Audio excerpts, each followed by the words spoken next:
So EKit medications, how do you document those on the Hope tool? This has become so confusing in true government fashion.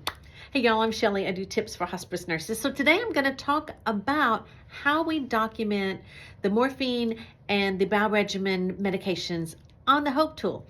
So I've heard a lot of confusion and a lot of discussion about it. So I did a deep dive on it. And this is what I found out basically. I'm going to put it up here. I don't know if it's going to be big enough for you to read it, but I'll put up here what I'm talking about. So what CMS says is if you give instruction, so let's say we're talking about the morphine that's in the EKit.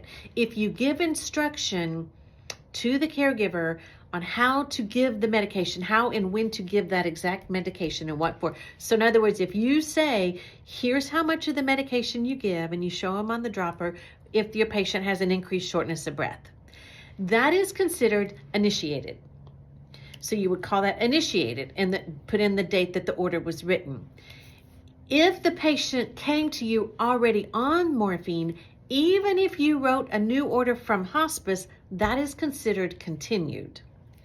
Now, if you're just putting the EKit in the refrigerator and not giving really any instruction, you're just saying, hey, these are some emergency meds, we're going to put them in here. If and when you need them, we will give you instruction at that time. CMS says to put that as a no. That's not an initiated or a continued. It's just a at the ready kind of thing. So if you're given instruction on how to give it, very detailed instruction, that is considered initiated. If you are continuing an order that came to you from another place, even if you're writing an order, but it's a continuation, that's considered continued.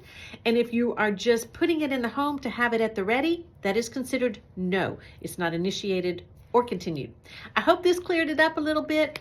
And if there's anything you guys want me to talk about, let me know. I'll share it here. And y'all remember, be safe out there, and I love you guys.